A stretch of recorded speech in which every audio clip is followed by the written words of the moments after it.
માત્ર સંતાનોના નામ રામ કે ભરત રાખીએ કાંઈ ન થાય, આપણામાં પણ દશરથ કે કૌશલ્ય જેવો ગુણો હોવો જોઈએ.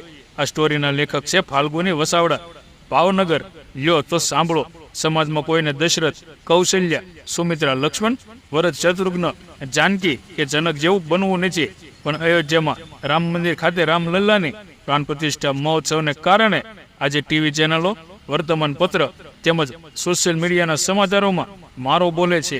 પણ ચિંતનમાં લખ્યા મુજબ શું મૂર્તિની સ્થાપના થયા પછી પણ રામરાજ્ય સ્થાપિત થયું? બસ આવું જ કંઈક આજે બોધ કથાના માધ્યમથી કહેવા માગું છું. વરુણ અને વાણીના લગ્નને ઘણા વર્ષ થયા, પરંતુ બાળક નહોતું થતું. આધુનિકતાને પગલે ચાલનારા હોવા છતાં દંપતીએ કેટલી બાધા આખરે વધુ કર્યો. દેવદર્શન, યજ્ઞ, યાગ પણ કર્યો, પણ કંઈ પરિણામ આવ્યું નહીં.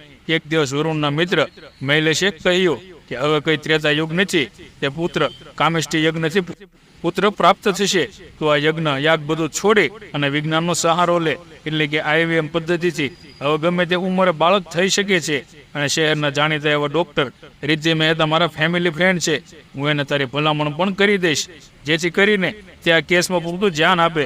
વરુણ અને વાણી નિયત સમયે રિદ્ધિ મહેતાના ક્લિનિક પર પહોંચી ગયા. એમણે બંનેની ખૂબ જ ઝીણવટભરી તપાસ કર્યા બાદ રિદ્ધિ મહેતાએ સમય અને તારીખ આપ્યા, અને એ સમયે બંને ત્યાં પહોંચી ગયા. વાણીના ગર્ભાશયમાં ટેસ્ટ ટ્યુબમાં ફલિત થયેલા બીજનું રોપણ કરી દીધું અને ડિલિવરી ડેટ પણ આપી દીધી. પતિ પત્ની બંને જ ખૂબ ખુશ હતા અને આવનારા સંતાન અને તેમજ એના સુંદર ભવિષ્યની પરિકલ્પનાઓ કરતા હતા. સમય જતા ક્યાં વાર લાગે છે, એક પછી એક મહિનાઓ વીતવા લાગ્યા અને વાણી મને કમને રાતોના દિવસો પસાર હતી. અને તો વરુણ તેની કેર કરીને પોતે પણ એની માટે કંઈક કરે છે એવું જતાવતો હતો. વાણીને 9મો માસ પૂરો થવામાં હતો. ઘણી પ્રકારના બંધન હોવાથી વાણીને હવે ડિલિવરી જટ થાય તો સારું, અને ઘરના સૌ આતુરતાપૂર્વક બાળકના જન્મની રાહ જોઈ રહ્યા હતા. આપણા હિન્દુ ધર્મ મુજબ રામનવમીનો દિવસ નજીક આવતો હતો અને ઘરના સૌની ઈચ્છા હતી કે રામનવમીના દિવસે બાળકનો જન્મ થાય તો એક અમૂલ્ય યાદગીરી બની જાય અને કુદરતનો કરવો. અને રામનવમીએ એ જ વાણીએ એક સુંદર પુત્રને જન્મ આપ્યો. રામનવમીએ જન્મ હોવાથી સહજ રીતે પરિવારવાળાએ તેનું નામકરણ શ્રીરામ કર્યું અને શરૂમાં લાડકોથી શ્રીરામ ઉછરવા લાગ્યો અને એકની એક હરકતોને તેઓ ભગવાન શ્રીરામ સાથે સરખાવવા લાગ્યા. અને આમ અજાણપણે નાનકડા બાળકને ખભે શ્રીરામના ચરિત્રનો ભાર આવી ગયો. ક્યાંક અતિશય લાડ તો ક્યાંક અતિશય કડક વલણ, તેમ અસંતુલિત અવસ્થામાં પણ આયાબાઈને સહારે એનો ઉછેર થવા લાગ્યો. ધીરે ધીરે બાળ મંદિર, પ્રાથમિક સ્કૂલ અને હાઈસ્કૂલની સફર એને આ જ રીતે તય કરી. હવે એનો માનસ વિદ્રોહ કરતો હતો, કારણ કે એને પણ પોતાના સાથીદારોની જેમ મુક્તપણે જીવવું હતું. શ્રીરામના માતા પિતા એટલે કે વરુણ અને વાણીએ એ ભૂલી ગયા કે માત્ર રામનવમીના દિવસે જન્મ જગ્યા નામ રાખી દેવાથી રામ થવાતો નથી અને માત્ર બાળક પર જ બધો આદર હોતો નથી. એની માટે એના માતા પિતાએ પણ દશરથ અને કૌશલ્ય બનવું પડે, જે તેઓ બિલકુલ હતા નહીં. એમને આજના આધુનિક યુગ પ્રમાણે જીવવું હતું, મોડર્ન પહેરવેશ પહેરવા હતા, પાર્ટીઓમાં જવું હતું અને ગમે તે ખાવું પીવું હતું. અને ઉપરાંત ઘરમાં પણ ઈશ્વરના નામે કંઈ જ એવું કાર્ય થતું નહોતું કે જે શ્રીરામને રામ બનાવવા પ્રેરે. માત્ર કથાકથિત કહેવતો અને મેણા ટોણામાં સાંભળવા મળતી, એટલે કે તું તો રામ છે, તારાથી આમ ન થાય, તારાથી તેમ ન થાય, તારે મર્યાદામાં જીવવાનું, એટલે તું આ પ્રકારનું જ ખાઈ શકે, પહેરી શકે અને બોલી શકે. વરુણ અને વાણી બંને સર્વિસ કરતા હતા અને એટલે આખો દિવસ એના ઘરમાં કોઈ હોય નહીં. શ્રીરામ કંપની માટે સતત વલખા મારતો હતો અને એકલતાને કારણે તે શેરીમાં ગમે તેવા કિશોર સાથે દોસ્તી કરી લીધી. આમ એવી સંગત પણ બગડી ગઈ અને ક્યારેક બીડી સિગરેટ પીતો હતો તો બધા એની મસ્તી કરતા કે રામ થઈને હવે એને પણ થોડી વાત સમજમાં આવતી હતી. અત્યંત આધુનિક એવા યુગમાં તેને પોતાનું નામ અને એનું કેરેક્ટર બોજારૂપ લાગવા માંડ્યું. બીજું તો શું કરી શકે? એટલે હળવા ડિપ્રેશનનો ભોગ બન્યો. સતત તાવ, માથાનો દુખાવો, અભૂખ અને અનિદ્રાનો શિકાર બન્યો. એટલે વાણીના માતા અરુંધતી શ્રીરામની કેર કરવા માટે એના ઘરે રહેવા લાગ્યા.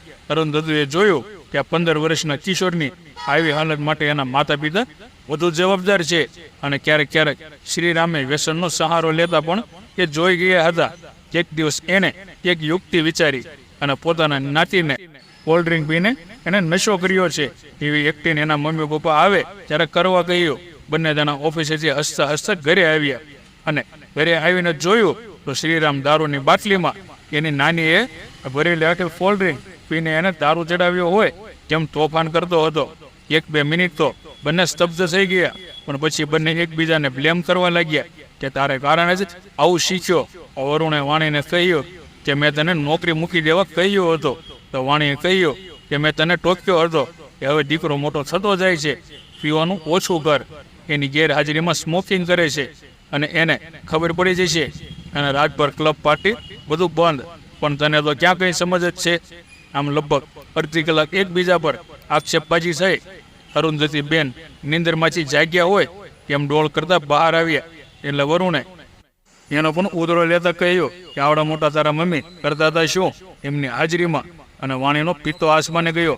એને કહ્યું કે મારી માં છે, તારા દીકરાની આયા નથી.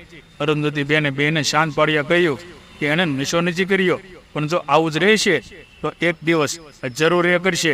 માત્ર રામનવમીએ એ જન્મ થવાથી કે નામ શ્રી રામ કે અન્ય સારું નામ રાખવાથી રામ બનાતો નથી. એની માટે એના ગુણ આત્મસાત કરવા પડે અને તમારું સંતાન ત્યારે જ રામ જેવા આદેશ ગુણો વાળું થાય છે જ્યારે તમે પણ દશરથ અને કૌશલ્યા જેવા બનો. આ તો તમારો કોઈ પ્રતિબંધ નહીં અને એની પર નિયમો લાદવામાં કોઈ કમી નહીં.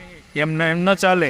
અને આમ પણ દેશકાળ પ્રમાણે રામ અને રાવણ બંનેના મૂલ્યો તપાસવા પડે, કારણ કે આજના યુગ પ્રમાણે તો રાવણ એ પણ ઘણી બધી મર્યાદા નિભાવી હતી. એમ કહી શકાય પતિ પત્ની બંનેને પોતાની ભૂલ સમજાઈ ગઈ અને સૌથી પહેલા એમણે એફિડેવિટ કરાવીને એમના પુત્રનું નામ બદલી નાખ્યું.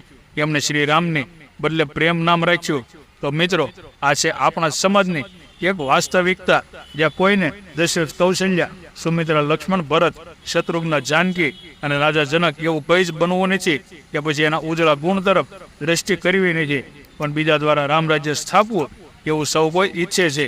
એ ક્યાંથી સંભવ બને? તો મિત્રો, આ લેખ પૂરેપૂરો વાંચ્યો હોય અને સાંભળ્યો હોય તો સીતારામ.